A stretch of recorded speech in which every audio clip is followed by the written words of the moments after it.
Hoy nos acompaña el doctor Heisenberg Piña Druyar, ¿verdad? Quien es psicólogo clínico y tiene una vasta experiencia, ¿verdad?, en la psicología infantil, sobre todo en este tema del trastorno del espectro autista.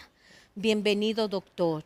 Gracias, gracias por la invitación y veo que ya después del ensayo pudimos pronunciar el El nombre nombre bien. bien Heisenberg, Heisenberg, ¿verdad?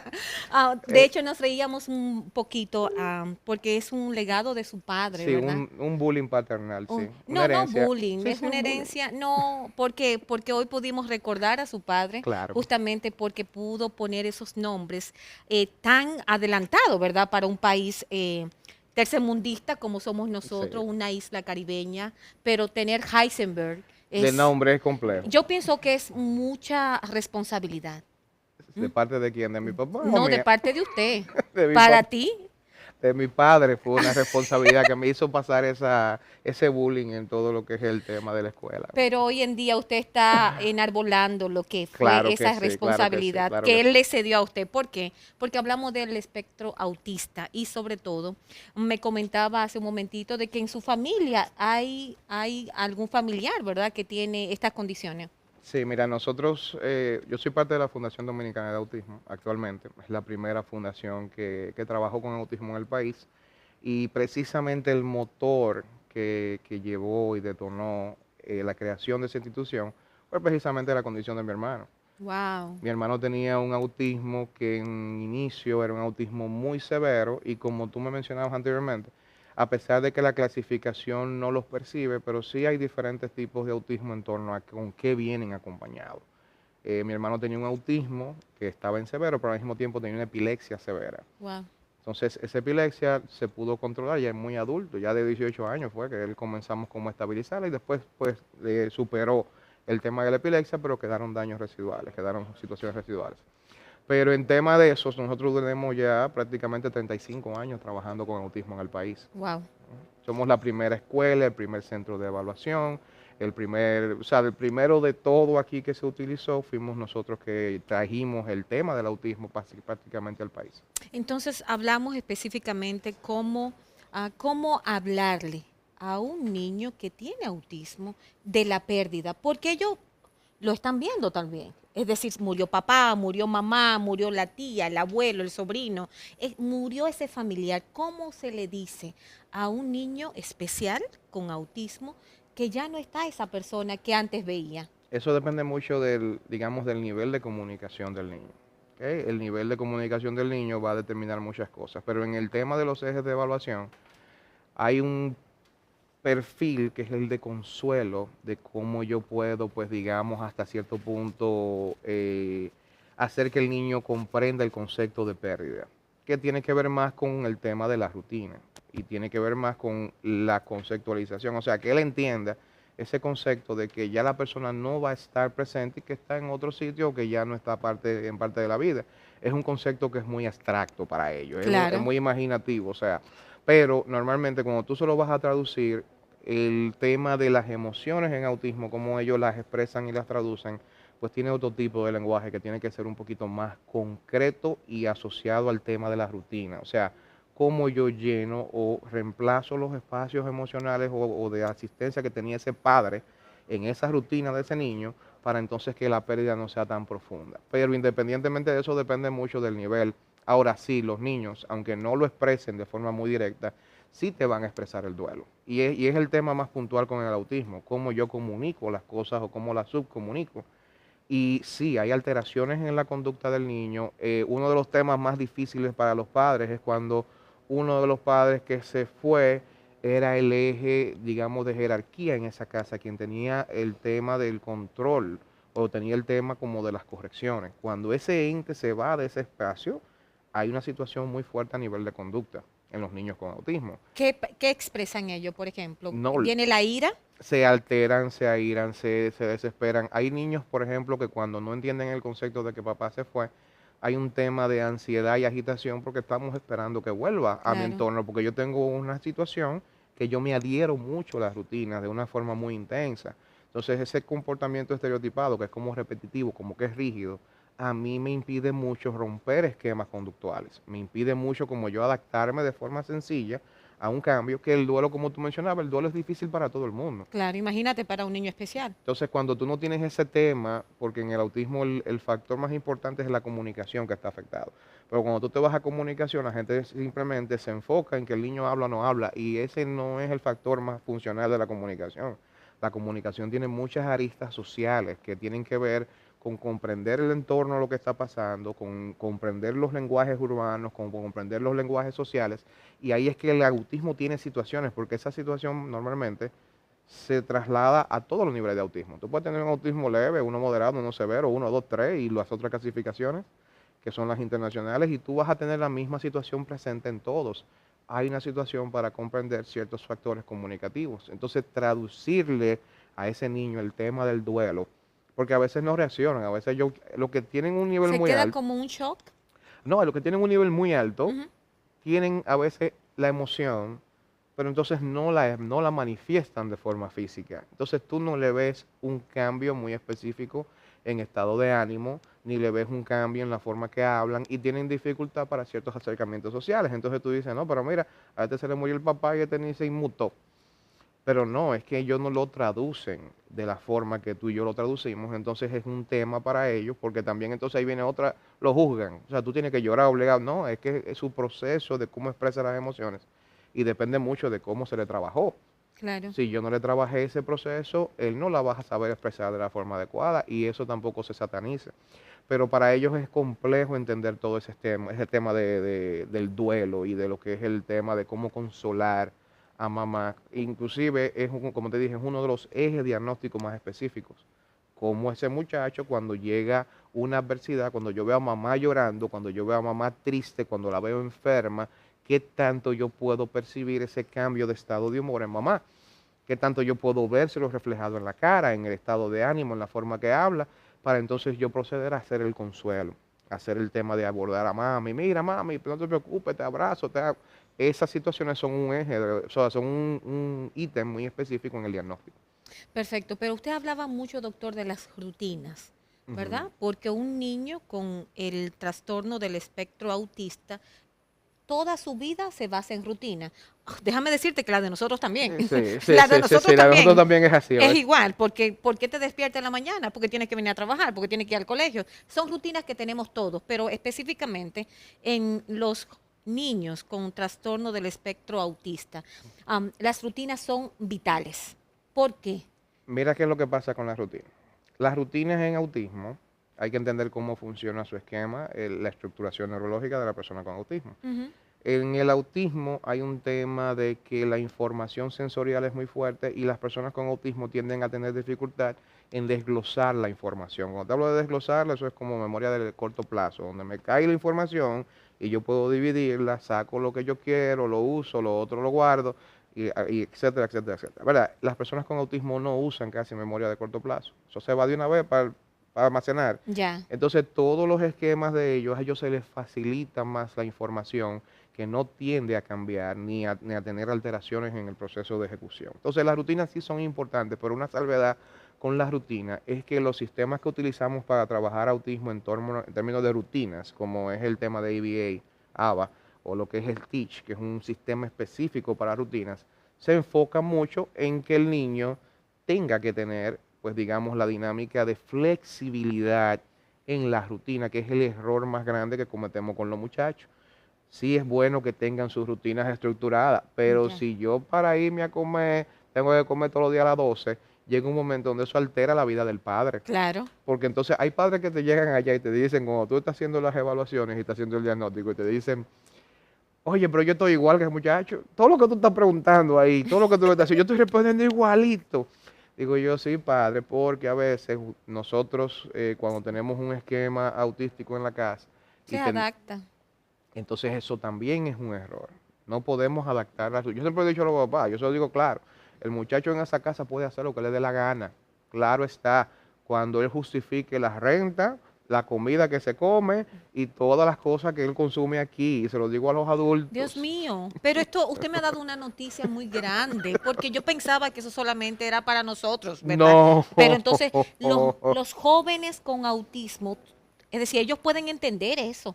Es Pueden que, entender que yo te voy a, ok, tú tienes techo, tienes comida, tienes casa, claro, pero tú tienes que también hacer tu parte. Hay una parte que te corresponde a ti. mi hermano es ¿Estás no verbal. entendiendo, papá, mamá, que estás ahí mirando? Mi hermano es no verbal. Mi hermano no dice casi nada porque como ¿Qué te... edad tiene No, actualmente? 40 y pico de años. Ya, un O adulto. sea, ¿me entiendes? Pero ¿qué pasa? Mi hermano en la institución tiene un trabajo de limpieza, donde él está encargado de limpiar 2 plantas de allá. Él es mensajero interno.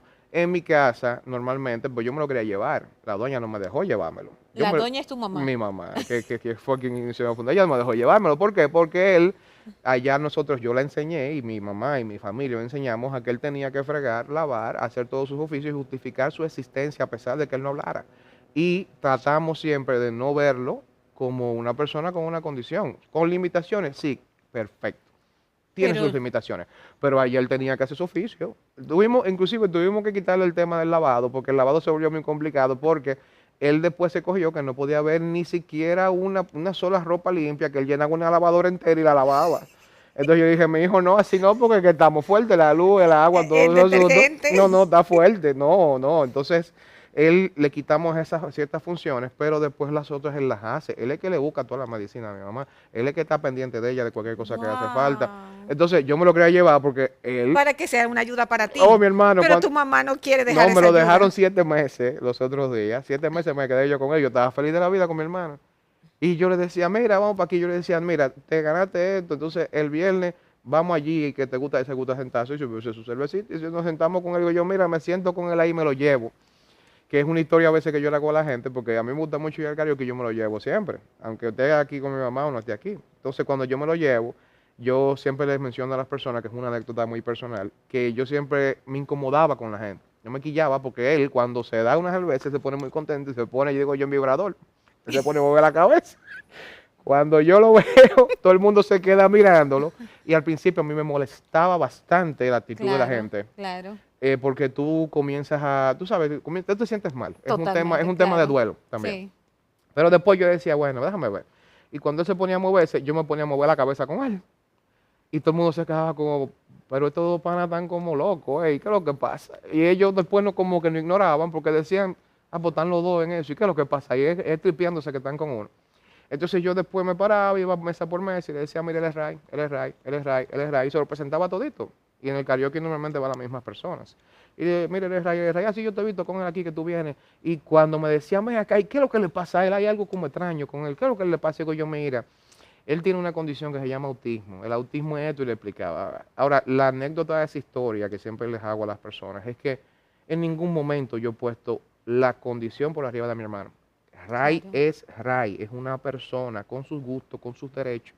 Y él, como cualquier otra persona, tiene derecho a estar sentado ahí dándose una cervecita conmigo. Claro. ¿Entiendes? Totalmente. Entonces, ese tema de incluir a las personas en la familia tiene que ver mucho con el duelo de las familias, que a veces no lo superamos. La aceptación del diagnóstico. ¿Ah? Claro, Porque ustedes, me encanta, yo te estoy viviendo.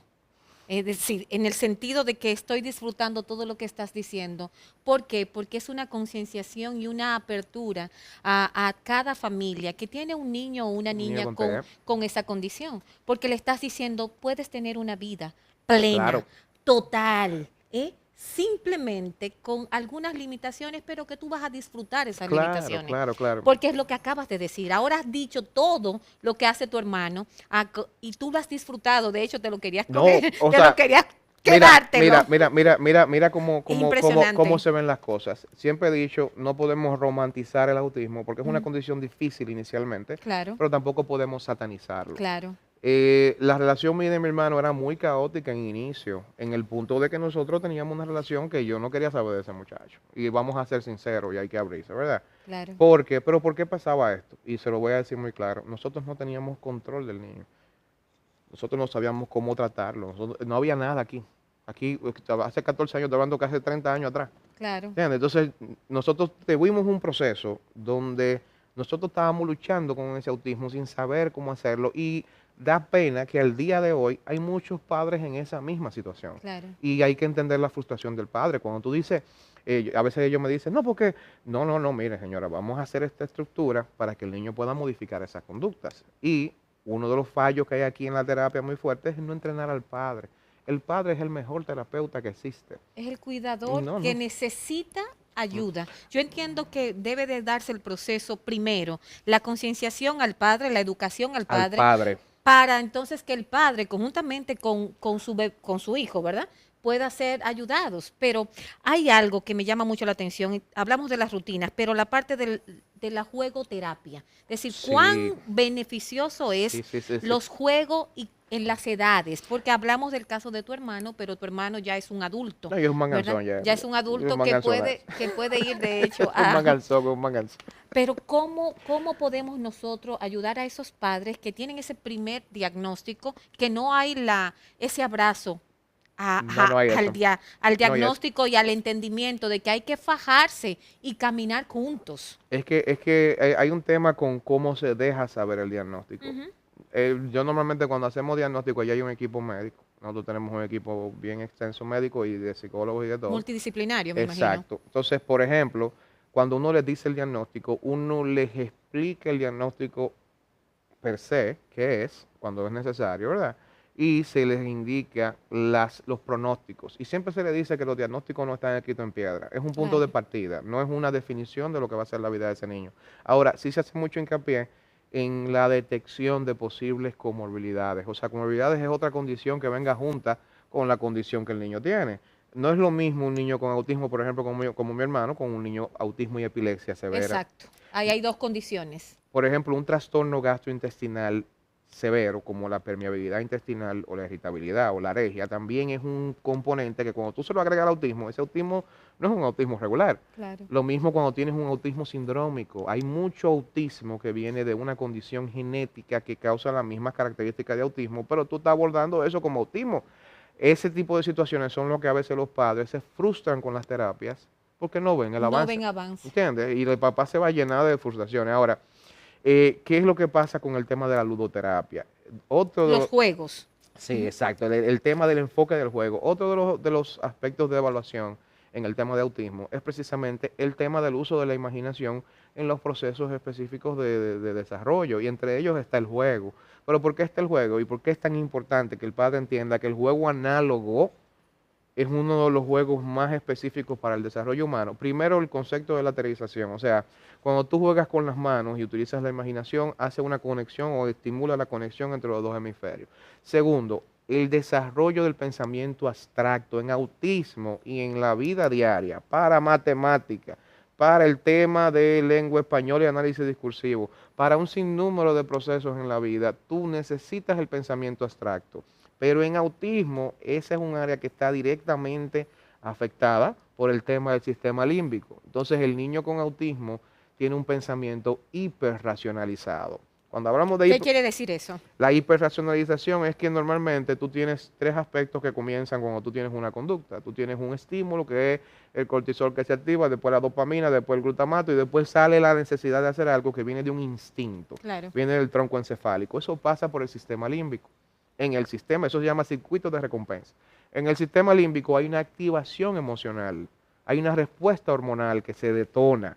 En autismo, entonces después eso se Eso en el ámbito, no, sí, es en lo personas regular. normales, regulares. Después eso se conecta con la corteza prefrontal, que es lo que te ayuda a tomar una decisión racional. Que es Que el ahí es que tú vamos a decir, a sopesar, me conviene tomarme comerme toda todo esa ese habichuela con bizcocho. dulce, me va a hacer bien comerme todas esas tazas de habichuela con Exacto. dulce. Es decir, nosotros podemos tener, porque somos personas, vamos a decir, normales, pero ¿cómo ustedes le llaman? No, es que la normalidad es un concepto muy Sí, pero ambiguo. ¿cómo ustedes le llaman a Mm, las Es personas? que ahora hay muchos términos, ahora se usa neurotípico, Ok, somos ahora se habla personas neurotípicas que sí podemos atraer una diferencia y hacer una balanza, pero en el caso del espectro autista no puede hacer eso. sí puede y no puede. Lo que Ok, pasa cuando te digo hiperpersonalidad es que, por ejemplo, hay una ausencia de la conexión, está la emoción, porque ujú, sí pasa el estímulo por el sistema límbico, pero no conecta de la misma forma para discriminar, con la corteza prefrontal. ya. Entonces, la decisión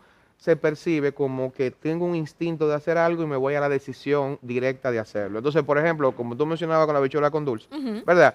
Él no va a pensar si eso lo va a engordar, el sentimiento. Si Hola, tiene diabetes, no, si le va a subir la me diabetes, gustó el olor, me la comí. ya. Eso, inclusive, miren, adultos con autismo, eso es tan frecuente que allá lo llevan a evaluar como si fueran por narcisismo. Lo llevan a evaluar, de verdad, porque todo ahora le quieren poner narcisismo, ¿verdad? Sí, sí. Entonces, ese pensamiento hiperracionalizado hace que se perciba a la persona como que no tiene empatía, porque si a mí me llega algo a la cabeza, yo no pienso que la emoción que te va a causar a ti, simplemente lo digo. Si yo quiero hacer algo, yo simplemente voy y lo hago. Si en la cocina hay un pollo entero, yo tengo que dejarle a Y mi yo me lo esposa, como. me lo como y a mí no me importa. No tengo ese proceso porque eso es algo que se entrena, esa respuesta emocional. Claro. Y normalmente no se hace en autismo porque no enfocamos en que hable, no enfocamos en que aprenda, y esas son las únicas dos razones en el 90% de los casos donde tú llevas un niño a evaluar. Que Por más nada lo lleva. por eso, entonces nosotros, los padres que tienen problemas con Ujú. niños, lo hacen mal, porque nada más quieren que hable, nada más quieren que escriba, Mm, que lea. el- Es eh, decir, estamos haciendo un llamado de atención, porque te estoy sí, escuchando, no, entonces es impresionante porque conozco personas, mencionaba hace un ratito, conozco una madre que tiene 3 niñas, lastimosamente conté a las tres. sí, entonces te digo por qué lastimosamente, porque es mucha carga para Sí, es ella, mucha carga. mucha carga, Una porque, mucha carga. exacto. Entonces es impresionante cómo nosotros podemos educarnos para entender este mundo, ¿verdad? Del autismo. ¿Por qué? Porque si solo queremos, ¿verdad? Los papás que tienen ya un niño diagnosticado, no, yo quiero que él hable, yo quiero que se exprese, yo quiero que se No, porque comunique. hay que entenderlo. O sea, el tema del habla, lenguaje y comunicación son tres cosas que son diferentes aunque están entrelazadas, ¿verdad? Claro. El tema con el autismo es que el autismo en su mayoría a veces tiene problemas con el habla, pero muchas veces esos problemas vienen sí por causas de biomarcadores, porque hay que entender algo con el autismo. El autismo crea un tema de selectividad alimenticia por una respuesta sensorial, porque la respuesta sensorial es que o yo percibo el estímulo de una forma muy intensa, o lo rechazo, o en su defecto hay veces que ni lo percibo. Pero yo pensaba que esa selectividad en Ujú. la alimentación era por un tema para no darle más situaciones. Es decir, si toman algún alimento que tengan aditivos de colorante, Ujú. le puede subir su proceso de ira, por ejemplo. Yo entendía que era Sí, así. pero el problema es que eso se adecua. Pero el tema con esto es, por ejemplo, que en la parte sensorial Ujú. hay veces que hay texturas, olores, sabores que al niño le causan una especie de rechazo. Inclusive se podría decir que ellos sienten hasta daño. Y hay otra respuesta que es lo que crea la conducta autística, que eso es lo que la gente no entiende, que eso es lo Ujú. que hay que trabajar, que es respuesta positiva, es que eso me estimula demasiado. Entonces, por ejemplo, los niños con autismo que se cogen con una cosa específica, Ujú. ese es el comportamiento autístico real y viene de esa parte sensorial. Ya. Porque yo creo esa rutina en base a ese estímulo que me refuerza, me da me da un nivel de placer Ujú. que pocas cosas lo hacen Yo tengo el caso de un niño que le encanta tocar batería.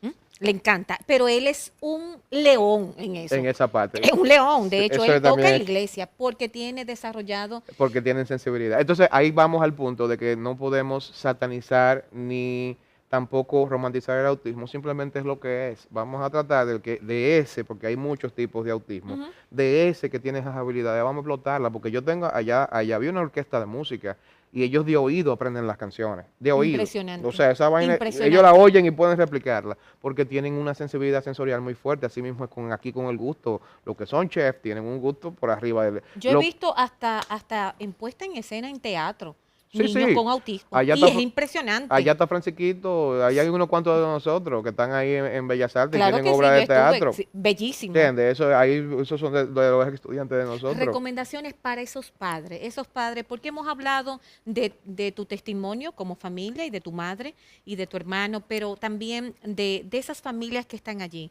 que dicen, ok, hay algo que tengo yo que hacer como papá. ¿Qué recomendaciones tú le das a ese papá que ya tiene el diagnóstico, que está forzando en buen dominicano, con que las cosas cambien en casa, o como tú las tenías hace Sí, varios sí, años sí, sí, atrás, la ¿verdad? teníamos fuerte. Pero ¿cómo podemos nosotros ayudarlos? Mira, lo primero es que en temas de autismo, el padre, como te dije, es un eje de intervención esencial. Debe tener, si no la misma capacitación, muy parecida a quien está trabajando e interviniendo el niño a nivel terapéutico. Mm. Porque las mismas terapias responden a dos tipos de procesos. Uno que es estructurado, donde tú enseñas la habilidad que el niño necesita, y otro que se llama ambiente natural, que es donde los papás tenemos problemas. El ambiente natural simplemente es eso que yo te enseñé a hablar, a escribir o a hacer. ¿Qué, qué, qué necesidad real tiene en un mundo real? O sea, ¿para qué yo te lo estoy enseñando? Y muchos de los problemas, allá hay muchachos con autismo que me llegan, que llegan con 8.000 palabras, porque saben hasta 7 idiomas, pero no te saben decir yo quiero agua.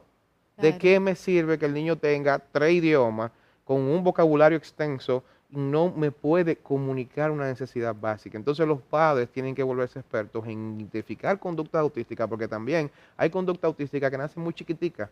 Cuando el niño pone los bloquecitos, eso en orden, o le da vueltas a esa gomita, y tú dices, eso es inofensivo, eso no hace nada. El problema es que eso crea un esquema conductual y después crea un mecanismo de interacción con el mundo que el niño comienza a usar más para adelante. Y ahí sí causa problemas. Cuando él se pone y se fija con otras cosas y hace rituales, hace rutina, y a ti se te vuelve la vida, un etcétera, entonces esas situaciones el padre tiene que comenzar a identificarlas desde pequeño y saber cómo intervenirlas y agregar a la familia. Porque señores, y no es nada en contra de mis queridas abuelas, porque hay abuelas que me ayudan, pero las abuelas son de barata terapia, señores. Las abuelas no están ahí para criar muchachos.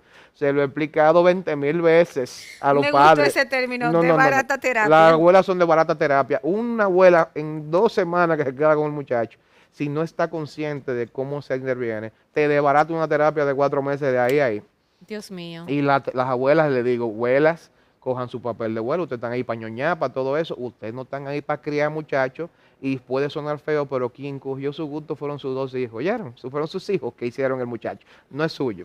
Me ¿Entiendes? encanta. De verdad, yo estoy muy impresionada, doctor Heinzelberg. Heinzel. Mírate, ahí lo dije bien. Lo dijo Ahí bien, lo lo dijo dije bien. más. Heinzelberg. Doctor, de verdad, qué placer conocerle. Nosotros empezamos a hablar del duelo, ¿verdad? Como qué difícil era poder darle esta información, ¿verdad? Y hemos hablado ya de ámbitos más, vamos a decir, menos dolorosos, porque un duelo es muy Es difícil, muy difícil. ¿verdad? Pero yo quiero que me dé, por favor, los teléfonos, doctor, el centro, redes sociales, donde le contactamos. No, nosotros estamos en la Fundación Dominicana de Autismo, nosotros no hacemos mucha publicidad y mucho trabajo allá, realmente. Fundación Dominicana de Autismo, lo puedes buscar así mismo, Food Autismo en Instagram, y 809-563-6247. 809-563. 6247. Somos una red de servicios, hay varios servicios que se ofrecen allá, desde escolaridad, terapia, evaluación, allá hay electroencefalograma, audiología, allá hay de todo. ¿Entiendes? Entonces, cuando los padres ven algo diferente en sus niños pequeños, ¿a partir de qué edad tienen que ir a una primera consulta? No, el pronóstico se hace al año de edad. Al A año. los 12 meses tú puedes pronosticar, no es un diagnóstico cerrado, pero es un pronóstico. Y el papá sabe a los 8 meses, porque aquí hay características como el contacto visual, la expresión facial y la imitación que no se presentan en el niño, y el papá sabe. Y tener cuidado con el tema de cómo hacen el proceso de vacunación. No es que no lo vacunen, es que usen otro esquema de vacunación, que no sea ponerle toda esa vacuna junta, porque el autismo no tiene nada que ver con epilepsia, y las fiebres a veces me provocan procesos paroxísticos. Excelente. Doctor Heinzenberg, gracias. Gracias, doctor Heinzenberg Piña Drullar, de la Fundación Dominicana por el Autismo. 809-563-6247. Tienes la oportunidad de contactarle. Gracias por abrir su corazón. Lo vi muy emocionado en hablar de su hermano Esa es mi y de su adoración. familia. A ustedes decirle que nos encontramos mañana. Cuídate, cuídate, es un programa especializado para darte muchas pinceladas y sobre todo para que te inicies, para que empieces, sí, empieza a cuidarte y a cuidar de los tuyos, porque cuidarte ciertamente es un acto de amor. Nos vemos mañana por este canal, EduMás Televisión.